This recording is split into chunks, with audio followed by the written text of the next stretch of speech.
So hello everyone, welcome back to pharmacy India YouTube channel. आज की इस video में हम लोग डिस्कस करने वाले हैं 10 ऐसे MCQs जो कि 2019 जुलाई में जो RR फार्मासिस्ट का एग्ज़ाम हुआ था उसमें पूछे गए थे। इस वीडियो का मकसद सिर्फ इतना है कि आप अपने आप को एवेल्यूएट कर सको कि आपकी तैयारी कितनी है। ये क्वेश्चंस जो हैं वो फार्मास्यूटिकल केमिस्ट्री के होंगे सिर्फ, और मेरी रिक्वेस्ट होगी कि जब भी आप इस वीडियो को देखोगे पहले आप क्वेश्चंस को पढ़िए, उसके बाद पॉज करके खुद से आंसर करने की कोशिश कीजिए। अगर आप आंसर कर पा रहे हैं तो उसको नोट डाउन कर लीजिए। एक क्वेश्चन को 4 मार्क्स दीजिएगा, उसके हिसाब से एवेल्यूएट कीजिएगा। और अगर आप उस क्वेश्चन का आंसर नहीं दे पा रहे हैं तो फिर ध्यान से एक्सप्लेनेशन को देखिएगा। Okay, so let's begin without wasting time. So first question is in Kjeldahl method के अंदर sample containing nitrogen is digest with. Kjeldahl method जो होता है बच्चा, ये नाइट्रोजन एस्टिमेशन के लिए हेल्प करता है। नाइट्रोजन एस्टिमेशन में हेल्प करता है। जो प्रोटीन का अगर हमको एस्टिमेशन करना होता है, क्योंकि प्रोटीन के अंदर नाइट्रोजन होता है, तो उसके एस्टिमेशन में हम जो मेथड यूज़ करते हैं उसको ज़ेल्डाल मेथड बोलते हैं। उसके अंदर 3 स्टेप होते हैं। पहला, जिसको हम डाइजेशन बोलते हैं, ध्यान से सुनिएगा। अगर आप आंसर दे पाए हों अभी तक, वेरी गुड, नहीं तो इस एक्सप्लेनेशन को ध्यान से सुनिएगा। डाइजेशन पहला स्टेप होता है। दूसरा स्टेप होता है डिस्टिलेशन, और तीसरा स्टेप होता है टाइट्रेशन। ये 3 स्टेप में ज़ेल्डाल मेथड को फॉलो किया जाता है। ठीक है, डाइजेशन जो होता है, it is performed with the help of concentrated H2SO4 sulphuric acid concentrated form में हम यूज़ करते हैं। याद रखेंगे इस चीज़ को, कंसनट्रेटेड H2SO4 यूज़ करते हैं फॉर डाइजेशन पर्पस। डाइजेशन का मतलब कुछ नहीं होता है यहाँ पर, सिंपल जो नाइट्रोजन कंटेनिंग प्रोटीन्स होते हैं उनमें से नाइट्रोजन को एक्सट्रैक्ट करके with the help of H2SO4 उससे अमोनियम सल्फेट बनाया जाता है। यानी कि नाइट्रोजन कंटेनिंग कंपाउंड्स को अमोनियम सल्फेट में कन्वर्ट कर दिया जाता है। इसके साथ में यहाँ पर पोटेशियम सल्फेट भी यूज़ करते हैं और साथ में कैटलिस्ट भी यूज़ करते हैं, और फिर बॉइलिंग करते हैं उसकी। हाँ, डिस्टिलेशन में NaOH भी यूज़ करते हैं इसके अंदर, सोडियम हाइड्रोक्साइड, ताकि उसको एल्कलाइन किया जा सके सिस्टम को, और जो हमने अमोनियम सल्फेट बनाया है उससे अमोनिया गैस बना सकें। और फिर फाइनल स्टेप में हम लोग टाइट्रेशन करते हैं। इतनी सी बात होती है ज़ेल्डाल मेथड के अंदर। याद रखेंगे, ज़ेल्डाल मेथड नाइट्रोजन एस्टिमेशन के लिए यूज़ होता है।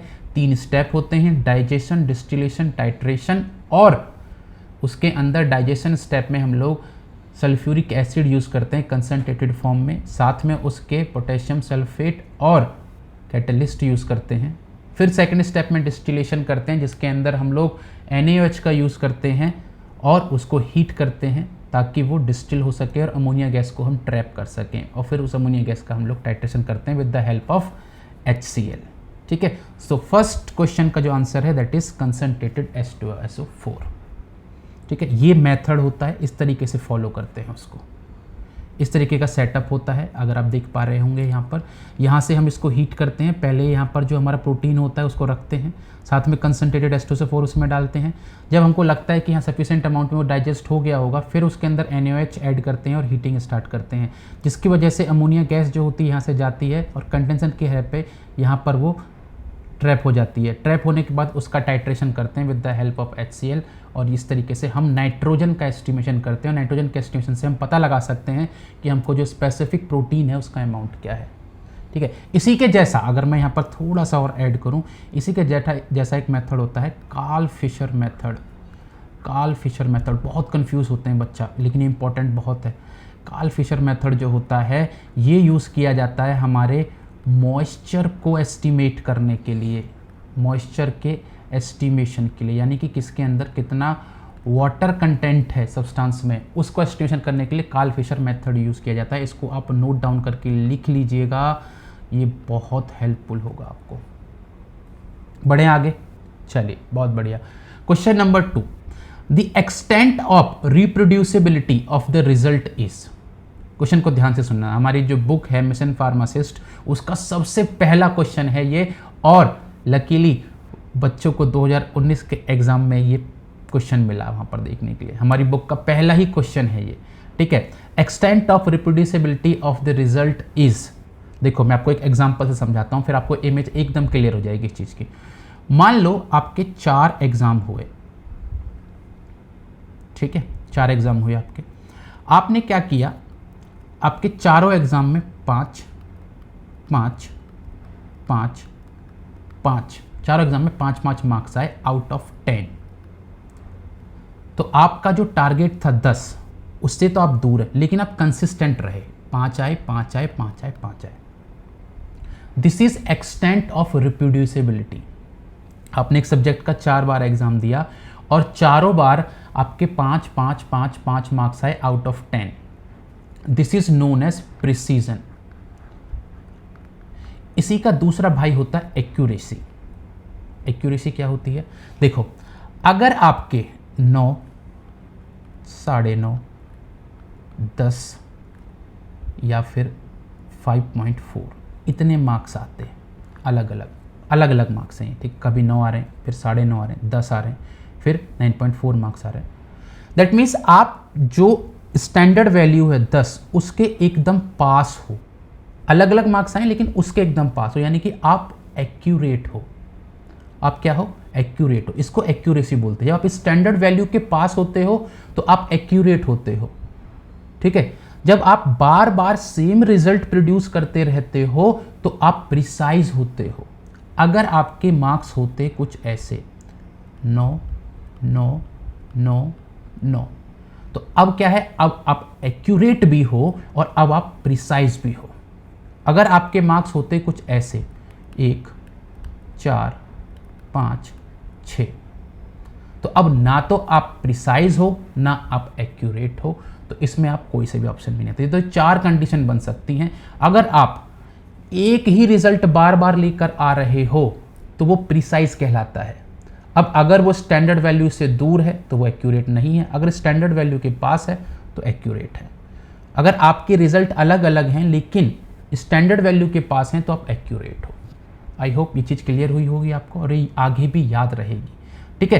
तो extent of reproducibility, bar bar same result आने को क्या बोलते हैं हम लोग, प्रिसीजन बोलते हैं, ठीक है। चलिए, आप चाहें तो इसको क्रिकेट से भी लिंक करके देख सकते हैं कि अगर एक प्लेयर हर मैच के अंदर 100 100 100 100 100 अगर बना रहा है तो वो प्रिसाइज भी है, एक्यूरेट भी, क्योंकि हमारा जो टारगेट होता है, स्टैंडर्ड वैल्यू होती है वो 100 होती है, ठीक है। उस हिसाब से आप उसको रिलेट करके याद रख सकते हैं। Next question is cryoscopic method is use to adjust. मैं फिर से यहाँ रिमाइंड करा देता हूँ, ये 2019 में पूछे गए क्वेश्चंस हैं, ये मेरी तरफ से बनाए हुए क्वेश्चंस नहीं है। जो एग्जैक्ट क्वेश्चन पूछे गए हैं सेम ऑप्शंस के साथ मैं आप लोगों के सामने लेकर आया हूँ, तो ये क्वेश्चंस मैंने नहीं बनाए हैं, ठीक है। Cryoscopic method is use to adjust particle size, viscosity, isotonicity और डिफ्यूजन। देखो आइसोटोनिसिटी, जब भी आप कोई ड्रग एडमिनिस्टर करते हो हमारी बॉडी के अंदर, ठीक है, या किसी पेशेंट की बॉडी के अंदर कोई ड्रग जब जाती है, ब्लड के अंदर जब पहुंचती है, तो it should be isotonic to body fluids. मतलब क्या है कि हमारे बॉडी के अंदर लैक्रिमल फ्लूइड होता है, हमारी बॉडी के अंदर ब्लड होता है, उनका एक स्पेसिफिक ऑस्मोटिक प्रेशर होता है सॉल्यूट की प्रेजेंस की वजह से। समझ पा रहे हो इन सब चीज़ों को, ऑस्मोटिक प्रेशर, सॉल्यूट, ठीक है। उसकी वजह से एक क्या होता है, ऑस्मोटिक प्रेशर जनरेट होता है। वही सेम ऑस्मोटिक प्रेशर हमारी जो फॉर्मुलेशन होती है, जो ब्लड के अंदर जा रही है या फिर जो हमारे लैक्रिमल फ्लूइड के अंदर जा रही है, सेम रहना चाहिए, तब उसको आइसोटोनिक बोलते हैं। अदरवाइज क्या होगा, हमारे अलग अलग कंडीशन डेवलप हो सकती हैं। जैसे कि हमारा क्या होगा, जो ब्लड वेसल, हमारे जो आरबीसीज जो होती हैं हमारे पास, आरबीसी स्वेल भी कर सकती हैं, श्रिंक भी कर सकती हैं। आपने पढ़ा होगा हाइपरटोनिक सॉल्यूशन, हाइपोटोनिक सॉल्यूशन, ये अलग अलग सॉल्यूशंस आपने पढ़ेंगे। आइसोटोनिक सॉल्यूशन, क्रायोस्कोपिक मेथड जो होता है वो किसी भी सॉल्यूशन को आइसोटोनिक बनाने के लिए हेल्प करता है based on the freezing point. अब ये हमारे पास अलग अलग मेथड्स होते हैं, क्लास 1 मेथड, क्लास 2 मेथड, ये हम बेसिकली क्लासेस में पढ़ाते हैं, इतना टाइम नहीं होता है यहाँ पे क्वेश्चन की अपनी चीज़ डिस्कस की जाए। क्लास 1 मेथड होता है, क्लास 2 मेथड होता है। क्लास 1 मेथड के अंदर आता है हमारे पास cryoscopic method, sodium chloride equivalent method. Class 2 के अंदर आता है White Vincent method, L iso method. से अलग अलग मेथड्स होते हैं। इसमें किस तरीके से काम होता है उसके लिए हमारी क्लासेस चल रही हैं। ऑलरेडी एक बैच स्टार्ट होने वाला है 15 जुलाई से, तो आप उसमें एनरोल कर सकते हैं। फिलहाल क्रायोस्कोपिक मेथड जो होता है, it is use to adjust isotonicity of a formulation. Clear है बात? चलिए आगे बढ़ते। Which of the following element is a diatomic molecule. Diatomic मतलब जिसके अंदर 2 एटम जुड़े हुए हों लेकिन सेम हो। ऐसा कौन सा मॉलिक्यूल? अगर आप फास्फोरस की बात करोगे तो ये इस तरीके से लिखा जाता है, आर्गन की बात करोगे तो इस तरीके से, क्लोरीन की बात करोगे तो क्लोरीन एक गैस होती है और इस तरीके से लिखी जाती है, सल्फर से इस तरीके से लिखा जाता है। अगर इन चारों में आप कंपेयर करोगे तो क्लोरीन एक ऐसा मॉलिक्यूल है जो कि एक डायाटॉमिक है। तो आप देख रहे हो लेवल ऑफ क्वेश्चन कितना इजी है। इट जस्ट आपको थोड़े से एफर्ट डालने हैं और आरआरबी फार्मासिस्ट बनने से आपको कोई नहीं रोक पाएगा। सो क्वेश्चन नंबर 4 का जो करेक्ट ऑप्शन है वो है क्लोरीन। क्लियर है? चलिए आगे बढ़ते हैं। What is the symbol of the element tin. Tin जो है उसके अंदर कौन सा एलिमेंट होता है? अब आपको पीरियोडिक टेबल भी थोड़ी सी पता रहनी चाहिए। आपने ऑब्वियसली 11th 12th में अच्छे से पीरियोडिक टेबल को पढ़ा होगा, उसके बारे में भी आपको पता रहना चाहिए। टिन जो है, अब बहुत बच्चे जिसको पीरियोडिक टेबल नहीं पता है, ऑब्वियसली हो सकता है कि इन दोनों में से किसी को ढूंढेंगे, बट ऐसा नहीं होता है। टिन का जो एलिमेंट सिंबल होता है वो होता है Sn। ऐसा ही एक और एलिमेंट है लेड, इसको भी याद रखिएगा। लेड को Pb से डिनोट करते हैं हम, बच्चे वहाँ पर L ढूंढते हैं लेकिन Pb से डिनोट करते हैं। तो ऐसे एलिमेंट के सिंबल्स को भी आप याद रख सकते हो। Next question is the end point of redox titration is. And point redox titration के अंदर आप कौन से मेथड से इनमें डिटरमाइन कर सकते हो? अगर मैं छोटी सी आपको समरी बताऊं रिडॉक्स टाइट्रेशन की, तो रिडॉक्स टाइट्रेशन वो टाइट्रेशन होती है जिसके अंदर एक स्पीसीज इलेक्ट्रॉन डोनेट करती है और एक स्पीसीज इलेक्ट्रॉन को एक्सेप्ट करती है, और जब ये प्रोसेस एक साथ होता है तो उसको रिडॉक्स रिएक्शन बोलते हैं। और अगर ये रिडॉक्स रिएक्शन आपको हेल्प करती है to determine the concentration of a substance, तो फिर क्या करते हैं? उसको रिडॉक्स टाइट्रेशन बोलते हैं। ठीक है, अब इसको याद रखने का तरीका क्या है? GER gain of electrons is known reduction, LEO loss of electrons is known oxidation. ये शॉर्ट ट्रिक है, इसके आप याद रख सकते हो। GER LEO वैसे भी याद रख सकते हो आप कि आपके फुटबॉल में फेवरेट टीम कौन सी? जर्मनी, और आपकी जो राशि है वो कौन सी है? LEO। ठीक है, अब रिडॉक्स टाइट्रेशन में जो एंड पॉइंट होता है it can be determined by indicators, potentiometric titration और एम्पेरोमेट्रिक टाइट्रेशन। इन तीनों मेथड से हम लोग डिटरमाइन कर सकते हैं। So correct option will be C. Correct option will be C. ठीक है, चलिए। Sodium fluoride is use to prevent. Sodium fluoride, देखिए ये आपके अब कौन से जो डेंटल प्रोडक्ट्स होते हैं वहां से क्वेश्चन पूछा गया है फार्मास्यूटिकल केमिस्ट्री के अंदर। अब मैं थोड़ा सा बैकग्राउंड देता हूं आपको इसका, सोडियम फ्लोराइड का, ताकि आप कभी जिंदगी में ना भूलो इस चीज को कि सोडियम फ्लोराइड किस लिए यूज होता है। देखिए हमारा जो दांत होता है, दांत का सबसे ऊपर वाला जो हिस्सा होता है उसको एनिमल बोलते हैं। एनिमल, ये एनिमल बना हुआ होता है हाइड्रोक्सी एपेटाइट। ठीक है, APA एपेटाइट का। और ये हाइड्रोक्सी एपेटाइट जो होता है ये एसिडिक मीडियम के अंदर सॉल्युबल होता है। मतलब कि अगर आपके माउथ में क्या होगा? एसिडिक pH इंक्रीज होगी, यानी कि एसिडिक pH अगर होगी आपके माउथ में तो ये आपकी डेंटल कैरीज होनी स्टार्ट हो जाएंगी, क्योंकि जो हाइड्रोक्सी एपेटाइट है एनिमल के ऊपर से उसके अंदर घुलना स्टार्ट हो जाएगा। समझने की कोशिश करना बात क्या बता रहा हूं मैं।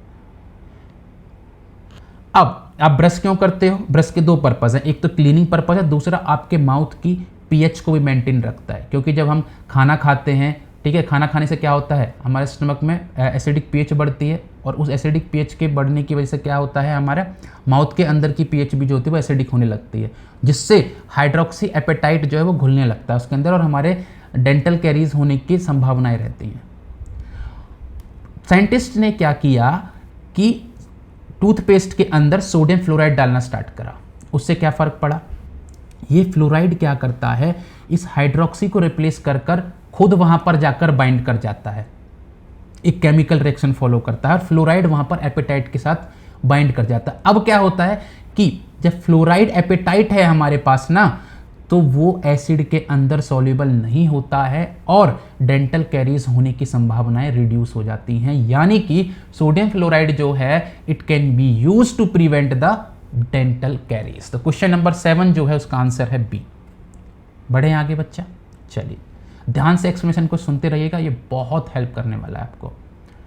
Reduction in chemical reactions is, देखो मैंने अभी आपको बताया कि अगर गेन ऑफ इलेक्ट्रॉन होगा that will be known as reduction, अगर लॉस ऑफ इलेक्ट्रॉन होगा that will be known as oxidation. लेकिन ऑक्सीडेशन रिडक्शन को आप on the basis of hydrogen भी डिफाइन कर सकते हो। कैसे कर सकते हैं? गेन ऑफ ऑक्सीजन ऑक्सीडेशन होता है, गेन ऑफ हाइड्रोजन हाइड्रोजन ये रिडक्शन होता है। ऐसे भी आप याद रख सकते हो, ठीक है। अब अगर आप लॉस ऑफ ऑक्सीजन करोगे तो वो रिडक्शन हो जाएगा, अगर आप लॉस ऑफ हाइड्रोजन करोगे तो वो ऑक्सीडेशन हो जाएगा। समझ गए इस बात को? तो रिडक्शन यहां पूछा है, तो लॉस ऑफ हाइड्रोजन क्या होता है? ऑक्सीडेशन। गेन ऑफ ऑक्सीजन क्या होता है? ऑक्सीडेशन। लॉस ऑफ नाइट्रोजन कुछ नहीं होता है, गेन ऑफ हाइड्रोजन क्या होता है? रिडक्शन। यानी कि ऑप्शन डी जो है वो करेक्ट ऑप्शन है। यहां पर ऑप्शन डी जो है वो करेक्ट है। चलें आगे बढ़े। क्वेश्चन नंबर 9 क्या है? Isomerism caused by the different arrangement of atoms और groups in space is called as. अगर मैं आइसोमेरिज्म की क्लासिफिकेशन की बात करूंगा, you can pause this video here और उसके बाद खुद से एक बार ट्राई कीजिए आंसर करने का, और अगर नहीं हो रहा है देन फिर से स्टार्ट कीजिए, मैं एक्सप्लेन करूंगा उसको। आइसोमेरिज्म को हम 2 क्लास में क्लासीफाई करते हैं, एक होता है स्ट्रक्चरल और एक होता है स्टीरियो आइसोमेरिज्म।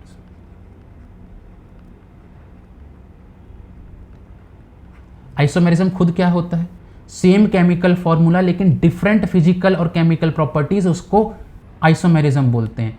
और उसी का जो पहला पार्ट होता है स्ट्रक्चरल आइसोमेरिज्म, जब सेम केमिकल फॉर्मूला हो लेकिन स्ट्रक्चर डिफरेंट हो उसको स्ट्रक्चरल आइसोमेरिज्म बोलते हैं। और आइसोमेरिज्म का दूसरा पार्ट जो होता है स्टीरियो आइसोमेरिज्म, उसका ध्यान से सुनना मैं क्या बोल रहा हूं, same chemical formula, same structure लेकिन different arrangement of atoms in space. Spatial arrangement जो होता है वो डिफरेंट होता है, उसको स्टीरियो आइसोमेरिज्म बोलते हैं। अब स्ट्रक्चरल आइसोमेरिज्म के 6 अलग अलग पार्ट होते हैं, जिसमें चेन आइसोमेरिज्म, पोजीशन आइसोमेरिज्म आता है, टॉटोमेरिज्म आता है, मेटामेरिज्म आता है, रिंग चेन आइसोमर्स आता है, ठीक है। ये अलग अलग इसके पार्ट हैं। और स्टीरियो आइसोमेरिज्म के 2 टाइप होते हैं, एक होता है उसका ज्योमेट्रिकल आइसोमेरिज्म और एक होता है ऑप्टिकल आइसोमेरिज्म। समझ गए?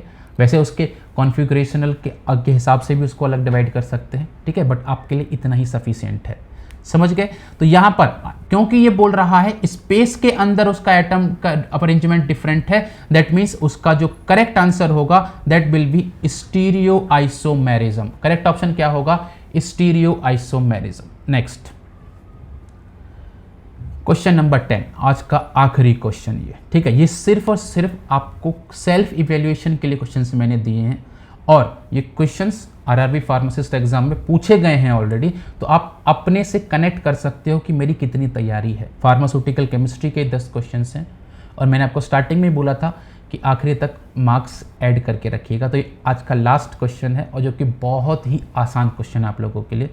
थायोग्लाइकोलिक acid is used in limit test for chloride, sulphate, iron और आर्सेनिक। क्लोराइड के लिमिट टेस्ट में हम लोग सिल्वर नाइट्रेट यूज करते हैं इन प्रेजेंस ऑफ HNO3, ये तो पॉसिबल नहीं है। सल्फेट में हम लोग बेरियम सल्फेट रिएजेंट यूज करते हैं, बेरियम सल्फेट रिएजेंट यूज करते हैं, बेरियम क्लोराइड यूज करते हैं, तो ये भी पॉसिबल नहीं है। आयरन का लिमिट टेस्ट जो होता है बच्चा, आयरन का लिमिट टेस्ट हम लोग यूज करते हैं साथ में थायोग्लाइकोलिक एसिड थायोग्लाइकोलिक एसिड, इसका स्ट्रक्चर याद रखना, हो सकता है कि आपसे पूछा जाए स्ट्रक्चर भी, CH2SH COOH, ये थायोग्लाइकोलिक एसिड का स्ट्रक्चर होता है इस तरीके से, ठीक है। इन दोनों की रिएक्शन होती है और बनता है ये, ध्यान से देखना इसको स्ट्रक्चर को, SH CH2 and this is connected to this negative, और ये इस तरीके से कनेक्टेड है। फिर यहाँ पर आएगा CH2SH और ये यहाँ पर C12 नेगेटिव, ये इस तरीके से कनेक्टेड है, ये इस तरीके से कनेक्टेड है, ठीक है। ये आपका स्ट्रक्चर होता है थायोग्लाइकोलेट का, और ये पिंक कलर शो करता है। बहुत लोग पर्पल कलर भी बोलते हैं, तो आप पर्पल कलर भी याद रख सकते हो इससे, ठीक है। देन आर्सेनिक की अगर मैं बात करूंगा तो आर्सेनिक के अंदर मर्क्यूरी क्लोराइड पेपर होता है, मर्क्यूरी क्लोराइड पेपर होता है बच्चा वहाँ पर, और मर्क्यूरी क्लोराइड जो होता है उस पर येलो स्टेन आता है। ये परफॉर्म होता है गुड जेट एपरेटस के अंदर, ये तीनों परफॉर्म होते हैं नेस्लर सिलेंडर के अंदर। तो ये छोटी छोटी सी बातें आपको याद रखनी है, ठीक है। तो इसी के साथ ये क्वेश्चंस की जो सीरीज है 10 क्वेश्चन की वो होती है ख़त्म। और मैं चाहूँगा कि आपने जितना भी स्कोर किया आउट ऑफ 40 उसको कमेंट बॉक्स में ज़रूर लिखिएगा कि आपने कितना स्कोर किया और आपकी कितनी तैयारी है। फर्दर अगर आपको कोई डाउट है किसी चीज़ में तो आप कमेंट बॉक्स में लिख सकते हैं, definitely we will connect with you, और आपकी तैयारी हम लोग की जिम्मेदारी है, ठीक है। तो thank you so much for joining, मिलते हैं नेक्स्ट क्लास में, थैंक यू।